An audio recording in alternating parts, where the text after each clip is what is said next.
Middle east से इस वक्त जो खबरें सामने आ रही हैं, उन्होंने पूरी दुनिया की चिंता बढ़ा दी है, क्योंकि मामला सीधे तौर पर वैश्विक तेल सप्लाई, समुद्री व्यापार और संभावित युद्ध जैसे बड़े मुद्दों से जुड़ा हुआ है।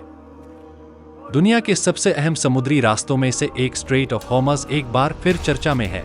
जहां से रोजाना दुनिया का लगभग 20% कच्चा तेल गुजरता है। अगर इस रास्ते पर जरा सा भी तनाव बढ़ता है या इसे ब्लॉक किया जाता है, तो इसका सीधा असर पूरी दुनिया की अर्थव्यवस्था पर पड़ता है। हाल ही में हौथी मूवमेंट ने बड़ा बयान देते हुए कहा है कि अगर ईरान पर दबाव बढ़ाया गया या क्षेत्र में सैन्य गतिविधियां तेज हुई, तो वे रेड सी में अंतर्राष्ट्रीय जहाजों को निशाना बनाना जारी रखेंगे और अपने हमलों को और भी तेज कर सकते हैं। यह बयान ऐसे समय में आया है जब पहले से ही कई शिपिंग कंपनियां रेड सी रूट से बचने की कोशिश कर रही हैं, क्योंकि पिछले कुछ महीनों में हूथी विद्रोहियों द्वारा ड्रोन और मिसाइल हमलों की कई घटनाएं सामने आई हैं, जिससे वैश्विक व्यापार पर गहरा असर पड़ा है। दूसरी तरफ ईरान की सबसे ताकतवर सैन्य इकाई इस्लामिक रेवोल्यूशनरी गार्ड कॉर्प्स यानी IRGC की गतिविधियां भी लगातार बढ़ती नजर आ रही हैं, और विश्लेषकों का मानना है कि अगर हालात और बिगड़े तो IRGC होर्मुज स्ट्रेट पर बड़ा रणनीतिक कदम उठा सकता है, जिसमें जहाजों की आवाजाही को सीमित करना, सैन्य निगरानी बढ़ाना या फिर किसी तरह का आंशिक अवरोध शामिल हो सकता है। यही वह हैरतअंगेज कारनामा माना जा रहा है जिसकी चर्चा अंतर्राष्ट्रीय मीडिया में हो रही है, क्योंकि अगर ऐसा होता है तो इसका असर सिर्फ मिडिल ईस्ट तक सीमित नहीं रहेगा, बल्कि यूरोप, एशिया और अमेरिका तक इसकी लहर पहुंचेगी। इस पूरे घटनाक्रम में यूनाइटेड स्टेट्स की भूमिका भी बेहद अहम है, जिसने पहले ही अपने नौसैनिक बेड़े को इस क्षेत्र में सक्रिय कर दिया है, ताकि समुद्री रास्तों को सुरक्षित रखा जा सके और किसी भी संभावित अवरोध को रोका जा सके।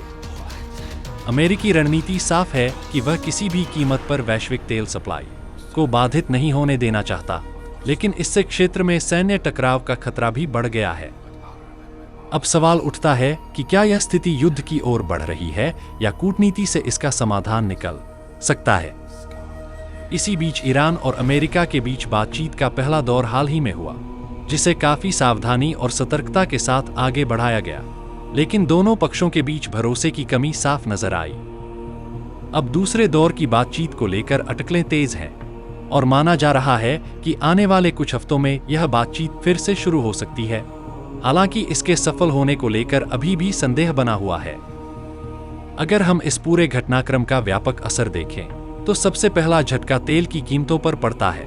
क्योंकि जैसे ही होर्मुज स्ट्रेट में तनाव बढ़ता है, बाजार में अनिश्चितता बढ़ जाती है और कच्चे तेल की कीमतें ऊपर जाने लगती हैं। इसका सीधा असर भारत जैसे देशों पर पड़ता है, जो अपनी ऊर्जा जरूरतों के लिए बड़े पैमाने पर आयात पर निर्भर हैं, और इसका नतीजा आम जनता को पेट्रोल डीजल की बढ़ती कीमतों के रूप में भुगतना पड़ता है। इसके अलावा शिपिंग कंपनियों के लिए जोखिम बढ़ जाता है, बीमा प्रीमियम बढ़ जाते हैं और व्यापार की लागत में इजाफा होता है,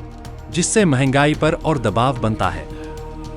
दूसरी तरफ अगर हूथी अपने हमले तेज करते हैं और रेड सी मार्ग असुरक्षित हो जाता है, तो जहाजों को लंबा रास्ता अपनाना पड़ता है, बल्कि एक वैश्विक चुनौती बन चुका है, जिसमें कई देश और ताकतें सीधे या परोक्ष रूप से शामिल हैं। एक तरफ ईरान अपने रणनीतिक हितों की रक्षा करना चाहता है, तो दूसरी तरफ अमेरिका और उसके सहयोगी देश क्षेत्र में स्थिरता बनाए रखना चाहते हैं, जबकि हूथी जैसे समूह इस पूरे समीकरण को और जटिल बना देते हैं। यही कारण है कि स्थिति बेहद नाजुक बनी हुई है, जहां एक छोटी सी घटना भी बड़े संघर्ष का रूप ले सकती है। हालांकि कूटनीतिक प्रयास लगातार जारी हैं और कई देश इस तनाव को कम करने के लिए मध्यस्थता की कोशिश कर रहे हैं, लेकिन जमीन पर हालात अभी भी तनावपूर्ण हैं। आने वाले दिनों में यह देखना बेहद महत्वपूर्ण होगा कि क्या बातचीत का दूसरा दौर कोई ठोस परिणाम लेकर आता है या फिर हालात और बिगड़ते हैं। फिलहाल दुनिया की नजरें इसी क्षेत्र पर टिकी हुई हैं,